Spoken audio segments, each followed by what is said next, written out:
Hi guys, it's Shay from Shay's Kitchen. Thank you so much for joining me for another video. And if you are new to this channel, welcome. Well, today I figured I would take you guys along with me and show you guys how I make strawberry preserve. This year I actually did it the old-fashioned way and I was super excited. And I figured, I do this every year. I might as well go ahead and record it, give you guys a few tips, and bring you all along with me. So that's exactly what I'm doing. These are hand-picked strawberries, straight from the patch, girls. I mean, straight from the patch. A girl tore her back up and everything picking these strawberries.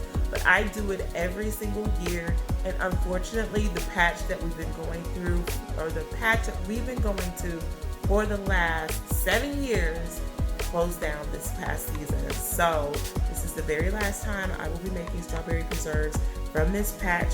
I guess a girl is just going to have to find a new place to get some strawberries. But let's just go ahead and jump into this and show you guys how to make these. So to begin, you want to start with crushed strawberries. So essentially, this is what I'm doing. I have my mashed potato smasher and I'm just going in and making sure that I've gotten all of those chunks out. Then you want to come in with your sugar and your lemon juice. And essentially you're just going to add the lemon juice, the zest, and the sugar. And you are just going to basically combine that. So take your time and get a wooden spoon or something, whatever you have, and just stir that up. It will be a little clumpy and a little hard to stir initially, but just keep going, and over the heat it will actually become a lot easier. Now, once the liquid or the puree starts to boil, you want to set your timer for 20 minutes. Now, I did this per the instructions, and I will leave a link to the recipe that I followed for this. And guys, this is where it gets a little tricky, because honestly, in my opinion, you can't just go simply by the recipe, because you don't know how much pectin is essentially in the lemon juice that you added. So basically what it said was that after the 20 minutes that this should be at a point to where you put a frozen spoon in and it would clump up and not be like runny as you see here and as you saw in the previous one. So at this point is when I got into like troubleshooting mode. I allowed it to boil a little bit longer, hence the darker color. I tested it again after doing so. I added additional sugar. And honestly, I just had to keep going at this until I reached a point where I was just like, this is just going to be as good as it gets. And at the end of the day, I know it will be something that I can use. So here is where I tried to add additional, this is like the last resort, additional lemon juice. And I did follow the troubleshooting guide that came along with the recipe. But essentially, to make a long story short, after I did the last resort, I just kind of accepted that this is what it was going to be. So this just is not as easy as the traditional way of making jam, but just FYI, I wanted to put that out there. So here I already have my jars that have already been soaked in hot water, hot boiling water. You don't want to put hot content inside of a cold glass container, so they have been sterilized. And so I'm just taking my time and I'm filling it up. And you want to fill it up until you have about 1/4 of an inch from the top of the actual filling part of the can. Then you just want to clean up those edges, because you don't want to put that on with the, jam stuff around it, because it won't allow for a complete seal. So screw the top on. Don't screw it really tight. You just want to like put it on and screw until it is, secure, but not tight. Don't force it, is essentially what I'm trying to say, because we still have to boil these. All right, so y'all saw me make those preserves, right? I mean, I didn't get as many as I thought I was going to get. It didn't yield as many, or typically the number that it would. However, I got some, right? Well, honey, as soon as I made those and I put it on my daughter's peanut butter and jelly sandwich, She was like, I don't like that. I like the old kind. So guess what I did?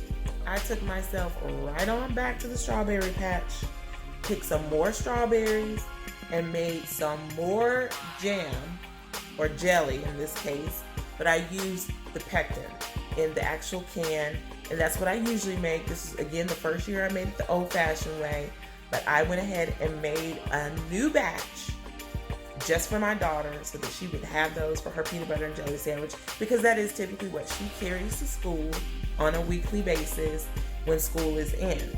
So I was just being an extra kind mother and making them for her specifically. And honestly, the reason why I did it the old-fashioned way is because I was trying to cut down on the sugar, but we'll use it, we'll eat it. There's nothing wrong with it. It tastes absolutely fine. In my opinion, it tastes better, but for whatever reason, she notices a difference. So we have 2 versions of strawberry jam in our pantry right now. So I wanted to show you this version because it is much easier, actually. It doesn't take as much time, because that process, that took me like literally about an hour in order for me to get everything boiled down, to get it canned, to get it put in. I'd probably say close to about an hour and a half. This one is just 1, 2, 3, 4, baby, and you are done. So let's go ahead and see how you would proceed if you were gonna be following a box recipe, like on the back of a pectin box. So essentially what I did is I put the strawberries in first with the actual packet of the pectin.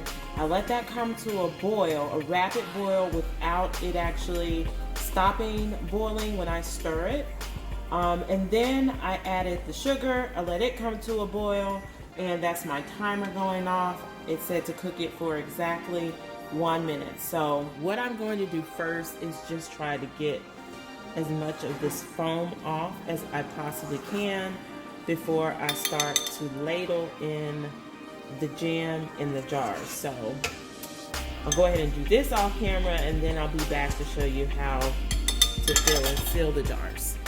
Once you reach this point, it is exactly the same as with the old-fashioned way of making strawberry preserves or any type of preserves.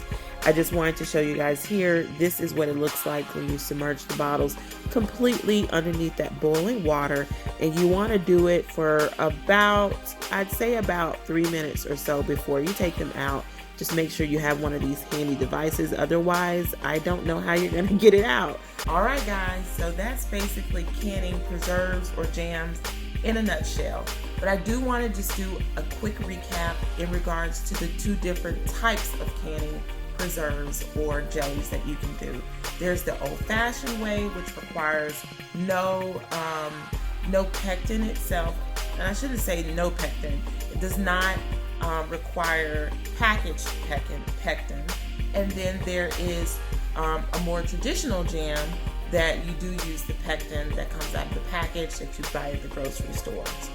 Now, out of the 2, which do I prefer? I definitely would prefer the old-fashioned type. To me, it tastes better.